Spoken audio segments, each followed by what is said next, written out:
Good afternoon everybody. अब तक की क्लास में हम लोगों ने इंटरव्यू मेथड और प्रोजेक्टिव टेक्निक मेथड के बारे में बात की थी। जैसा कि मैं आपको पहले भी बता चुकी हूँ कि बीए के एग्ज़ाम्स में ये प्रोजेक्टिव मेथड बहुत बार रिपीट हुआ है, और इसके अलावा जो भी इसके अंदर हमने टेस्ट करे हैं उससे रिलेटेड कई क्वेश्चन एस्टेट, सीटेट और डीएसएसबी के अंदर भी पूछे गए हैं। तो आप लोग इसको अच्छे से कर लेना। और आज का जो आपका सिलेबस का लास्ट मेथड जो गिवन है वो है केस स्टडी मेथड। उसके बारे में हम लोग बात करेंगे। इसको केस हिस्ट्री मेथड भी बोला जाता है और क्लिनिकल सेटिंग्स में बहुत ही इम्पोर्टेंट मेथड माना गया है। क्लिनिकल मेथड भी बोलते हैं इसको। इसका जो यूज़ है वो साइकोलॉजिस्ट के द्वारा किया जाता है। क्लिनिकल साइकोलॉजिस्ट या काउंसलर भी इसका प्रयोग करते हैं, और किसी भी व्यक्ति की पैथोलॉजिकल सिम्टम्स का पता लगाने में और उसके पीछे के कारणों का पता लगाने में इसका प्रयोग होता है। अब इसका यूज़ तो बहुत सारे करते हैं, लेकिन सबसे ज़्यादा जो यूज़ है इसका सिगमंड फ्रॉयड ने किया है अपने क्लाइंट्स की पर्सनैलिटी प्रॉब्लम्स और उसके मेंटल रिलेटेड प्रॉब्लम्स का पता लगाने के लिए। बेसिकली हम इसके अंदर 3 पॉइंट्स का ध्यान रखते हैं। जो सबसे पहले है वो इन्फॉर्मेशन हम कलेक्ट करते हैं, दैट इज़ प्रारंभिक या प्राइमरी इन्फॉर्मेशन भी इसको बोल सकते हैं। इसके लिए हम एक पर्सनल डाटा शीट प्रिपेयर कर लेते हैं, और उस पर्सनल डाटा शीट के अंदर क्या क्या मेंशन करते हैं उसके अंदर नेम आता है, एज आता है, जेंडर, उसकी इनकम क्या है, सोशल स्टेटस क्या है, उसके पेरेंट्स की एज क्या है, इन सब चीज़ों को हम कलेक्ट कर लेते हैं। इन सब इन्फॉर्मेशन को इकट्ठा कर लिया जाता है। सेकंड जो बहुत इम्पोर्टेंट पॉइंट है उसकी पास्ट हिस्ट्री के बारे में पता लगाया जाता है। देखिए, मैं अभी आपको यही बता रही थी कि जो केस स्टडी मेथड है इसके अंदर हम किसी भी इंडिविजुअल का डीप स्टडी करते हैं, डीप अध्ययन करते हैं, जो कि किसी और मेथड में हम नहीं करते हैं। पास्ट के बारे में पता लगाते हैं, पास्ट का मतलब हिस्ट्री होता है, तो इसीलिए इसको केस हिस्ट्री मेथड भी बोला जाता है। तो पास्ट हिस्ट्री के अंदर हम क्या जानने की कोशिश करते हैं, उसके बोर्न होने से लेकर कि अब तक की जो प्रेजेंट सिचुएशन है उन सब चीज़ों के बारे में हम डिटेल में एनालिसिस करते हैं।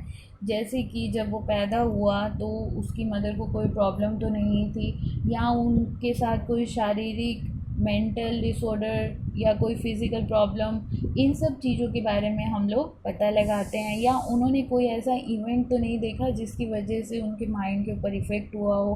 कहीं ना कहीं वो जो सारी प्रॉब्लम्स होती हैं वो उस बच्चे के साथ या आपके क्लाइंट के साथ रिलेट होते हैं, इसीलिए हम इसके पास्ट हिस्ट्री के बारे में पता लगाते हैं। देखिए, ये बहुत मुश्किल टेस्ट नहीं है, इसको हमने पहले फर्स्ट ईयर में भी पढ़ाया है, तो आपको इजीली बुक्स में भी अवेलेबल होगा और इसके बारे में आप पहले से भी बहुत कुछ जानते होंगे। नेक्स्ट जो पॉइंट है उसकी प्रेजेंट कंडीशन के बारे में पता लगाया जाता है। प्रेजेंट कंडीशन में हम एक फ़ाइल तैयार कर लेते हैं और उस फाइल के अंदर हम वो डाटा कलेक्ट करते हैं जो हमने उससे टेस्ट किया है। जैसे हम उसकी बुद्धि के स्तर का पता लगाते हैं, उसके इंटेलिजेंस लेवल का पता लगाते हैं। इसके अलावा हम उसकी एप्टीट्यूड के बारे में जानने की कोशिश करते हैं, उसके एजुकेशनल अचीवमेंट्स क्या हैं उनके बारे में पता लगाते हैं। उस फाइल के अंदर हम उन चीज़ों को कलेक्ट करके रख लेते हैं और बाद में हम उनका एनालिसिस करते हैं। लेकिन अब हमने ये तो कह दिया कि हम उसके इंटेलिजेंस का पता लगाते हैं। कैसे लगाओगे? देखिए, साइकोलॉजी के अंदर बहुत सारे टेस्ट होते हैं। अगर जो साइकोलॉजी के स्टूडेंट्स हैं उन लोगों को पता भी है, हम लोगों ने बहुत सारे टेस्ट किए हैं। जैसे पर्सनैलिटी के टेस्ट होते हैं, आपके आईक्यू के, जैसे मेंटल जलोटा टेस्ट है, इसी तरह बैचलर इंटेलिजेंस एडल्ट टेस्ट है। तो बहुत सारे इंटेलिजेंस के टेस्ट हैं। उन सब चीज़ों का यूज़ करके, पर्सनैलिटी टेस्ट को यूज़ करके, इंटरव्यू मेथड का यूज़ करके हम लोग ये डाटा कलेक्ट करते हैं। इसके और बाकी सब टेस्ट में जो मेन डिफरेंस है वो यही है कि बाकी टेस्ट में भी हम इन मेथड्स का यूज़ करते हैं, लेकिन केस हिस्ट्री मेथड में हम लोग उसके आस पड़ोस से, उसके फैमिली मेम्बर से और उसके मित्रों से या उसके स्कूल टीचर से, उसके कॉलेज टीचर से भी कंसर्न करते हैं और वहाँ से भी इंफॉर्मेशन को कलेक्ट करने की कोशिश करते हैं कि वहाँ पर उसका बिहेवियर कैसे था, क्या स्कूल में वो वेल एडजस्टेड था या फिर वो सोसाइटी में एंटी सोशल बिहेवियर तो नहीं करा, सोसाइटी के लोगों के साथ उसका जो बॉन्डिंग है वो कैसी है, इन सब चीज़ों के बारे में हम लोग पता लगाते हैं। तभी मैं आपको बोल रही हूँ कि हम उसकी पूरी डिटेल के बारे में एनालिसिस करते हैं, इसीलिए इसको केस हिस्ट्री मेथड भी बोला जाता है।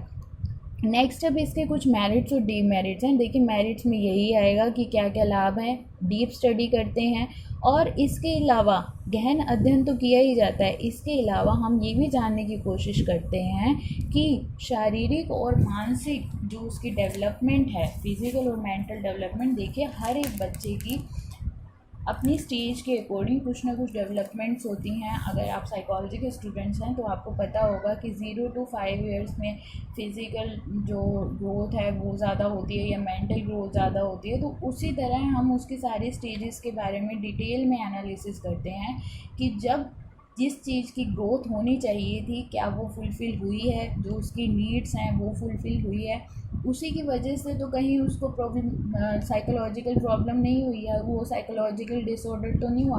तो इन सब चीज़ों को हम डिटेल एनालिसिस करके एक रिज़ल्ट तैयार करते हैं और उसकी प्रॉब्लम को आइडेंटिफाई करते हैं। लेकिन इसके अलावा कुछ डीमेरिट्स भी हैं इसकी। वो ये हैं कि जो इन्फॉर्मेशन कलेक्ट की जाती है वो अभी मैंने आपको बताया कि उसके नेबर्स से करते हैं, पेरेंट्स से करते हैं, उसके दोस्तों से करते हैं। तो सम टाइम ये हो जाता है कि वो पर्सन आपको एक एग्जैक्ट इन्फॉर्मेशन नहीं देते, आपको सच नहीं बताते, वो जो सच्चाई होती है उसको दबा लेते हैं। तो वहाँ तब हम लोग वहाँ पे कंफ्यूज हो जाते हैं, जो एक साइकोलॉजिस्ट है वो कंफ्यूज हो जाता है, या उसको एग्जैक्ट जो इन्फॉर्मेशन मिलनी चाहिए थी उसकी वजह से वो नहीं मिल पाती। नेक्स्ट है कि इसके लिए नॉर्मल जो साइकोलॉजी टीचर्स हैं वो इसका यूज़ नहीं करते, क्योंकि इसके लिए ट्रेन्ड पर्सन चाहिए जो एग्जैक्ट आपके एक्सप्रेशंस को समझ सके कि हाँ कहीं ये झूठ तो नहीं बोल रहा, कि ये जो इन्फॉर्मेशन दे रहा है उसमें कहीं कुछ गलत तो नहीं है।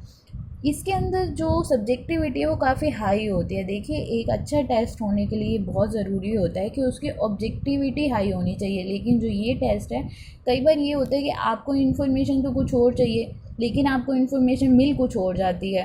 तो सब्जेक्टिविटी ज़्यादा है बजाय कि ऑब्जेक्टिविटी की, जिसकी वजह से विश्वसनीयता के ऊपर प्रभाव पड़ता है, रियलेबिलिटी इफ़ेक्ट होती है। अब जो टेस्ट रियलेबल नहीं है, वैलिड नहीं है, उसको आप किस तरह एनालाइज कर सकते हैं या किस तरह आप उसको जर्नलाइज कर सकते हैं। जर्नलाइज हम इसलिए भी नहीं कर पाते क्योंकि ये जो भी है, ये पूरी की पूरी जो हिस्ट्री है, पूरी की पूरी जो प्रॉब्लम है, देखिए हर किसी के सिम्टम्स अलग अलग होते हैं। हम सभी को सेम कैटेगरी में, मान लीजिए यहाँ पे मैं एक एग्जांपल दे देती हूँ कि मान लीजिए मेरे को स्कूल में पढ़ने से इसलिए प्रॉब्लम है क्योंकि टीचर्स मेरे साथ अच्छे से बिहेव नहीं कर रहे। मेरे ही साथ मेरी एक फ्रेंड है, उसको पढ़ने में इसलिए प्रॉब्लम है क्योंकि उसके जो फ्रेंड सर्कल है वो उसको पढ़ने नहीं दे रहे। दोनों की प्रॉब्लम्स अलग अलग हैं। तो प्रॉब्लम्स अलग अलग होने की वजह से हम जो रिज़ल्ट्स हैं उनको, डाटा को जनरलाइज नहीं कर पाते। तो ये इसका सबसे बड़ा ड्रॉबैक है, टाइम बहुत ज़्यादा लग जाता है। तो इसीलिए इस मेथड का यूज़ किया जाता है, ऐसा नहीं है। साइकोलॉजी के अंदर बहुत इम्पोर्टेंट रोल प्ले करता है ये वाला टेस्ट, बट सिर्फ एक ट्रेन्ड पर्सन के द्वारा, ट्रेन्ड साइकोलॉजिस्ट के द्वारा, साइकेट्रिस्ट के द्वारा इसको हम यूज़ करते हैं। तो आज की क्लास के लिए बस इतना ही।